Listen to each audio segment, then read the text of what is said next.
Ooh, we got some exciting news, guys, and the whole Andretti-Cadillac entry for Formula 1. Obviously, the last we heard, they've been rejected, but the US Congress were going to investigate the claims of F1 not doing so in a fair and competitive manner because, of course, F1 is now an American company. They are owned by Liberty Media, who are US-based.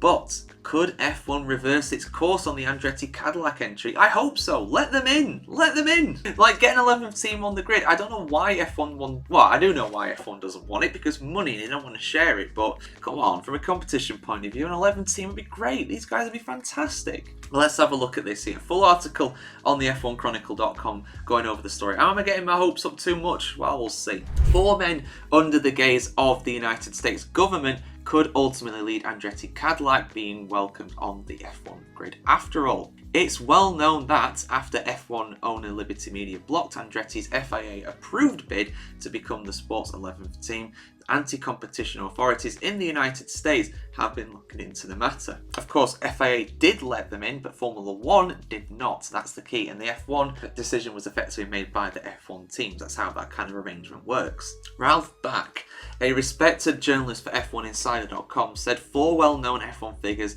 have been singled out by US authorities in particular. They are Mercedes boss Toto Wolff, Aston Martin owner Lawrence Stroll, Red Bull's Christian Horner, and the CEO of Formula 1 itself, Stefano Domenicali. Eurosport Italia claims the situation has even brought Domenicali's contract renewal talks to a standstill. As for the full aforementioned quartet, Back revealed all 4 arrived at the USGP in Austin with their own lawyers. He said they did so because officials from the US Justice authorities were also on site at the Circuit Americas venue in Texas earlier this month. Sounds like they got something to hide, or they're just trying to defend themselves, depending on how you look at it. According to our information, the officials insisted on interviews via video conference in the near future and are said to have made it unmistakably clear that false statements would have dramatic consequences. Back continued. There is apparently evidence in the form of a WhatsApp group that proves the illegal agreement to lock Andretti out of Formula 1 for financial reasons. Ooh, a dodgy WhatsApp group. Separate to the US investigation, European authorities are also eyeing competition law breaches by Liberty Media run F1.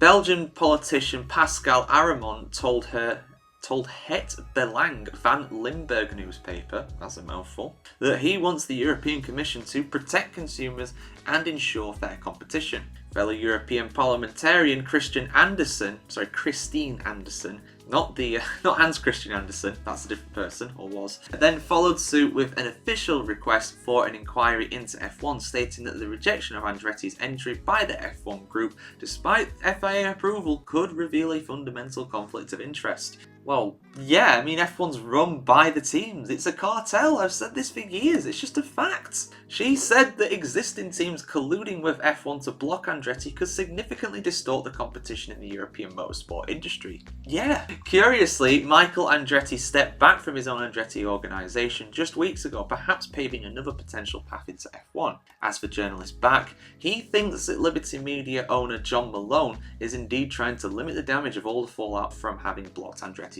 entry. Insiders are convinced that a deal will be made with Andretti, allowing them to enter the sport, and at least a notoriously uncompromising investigators from the Justice Department, the German wrote. He also links the departure of Liberty's chief F1 lawyer Sasha Woolward-Hill, last month with the Andretti affair, describing her as a potential scapegoat. Ooh.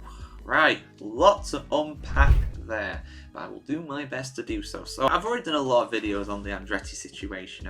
So basically what F1 has been accused of is anti-competition laws, i.e. unlawfully preventing a candidate, i.e. in this case Andretti Global Cadillac, from entering Formula 1 for no legitimate reason. If they actually met all of the requirements in terms of finances, facilities, promises, engineers, drivers, everything like that, if they met all of those conditions, then they should be allowed in.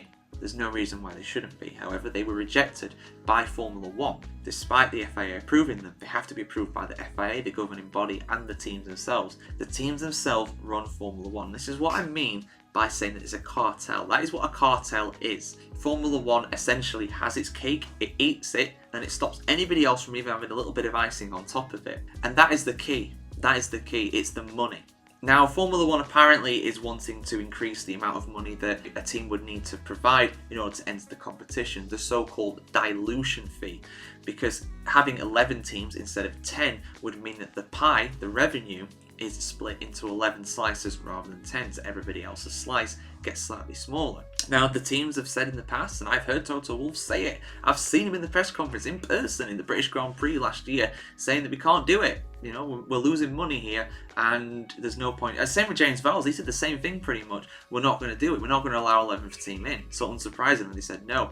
But they have to have a legitimate reason for this. And the US Justice Department will want to back up a US company like Andretti. They want to promote them because that's more influence abroad and so on and so forth. So it's in their interest to see Andretti on the grid, as long as it's fair and everything. And I believe it is fair. I believe Andretti should absolutely be on that grid. I don't see any reason why they shouldn't be. The official reason given was that they said that they couldn't produce a competitive car. If you don't let them produce a car, how do you know? Andretti have been competitive in other motorsports, so therefore there's no reason why they shouldn't be let in. They let Haas in. Haas never made an F1 car before Haas entered Formula 1. Would you say that Haas were unable to have a competitive car? Yeah, some years they've been pretty terrible, but look at this year, they're 6th in the Constructors' Championship. They're having an excellent season. So there's no reason for me why Andretti shouldn't be in, and I hope that this is all resolved at the end of the day, because if that WhatsApp group is real, and of course we do not know, it's an alleged WhatsApp group between them, which I can't see Toto Wolff and Christian Horner being in the same WhatsApp group, but I could be wrong.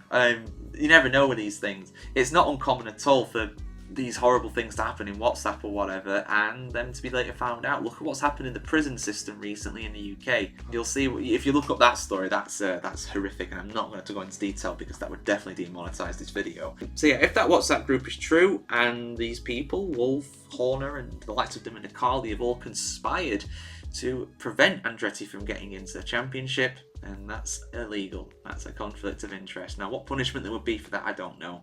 But the only thing I hope from this is that Andretti get into Formula 1, because they deserve it. They deserve it. I want to see them in there. But we'll have to see. We'll have to see what happens.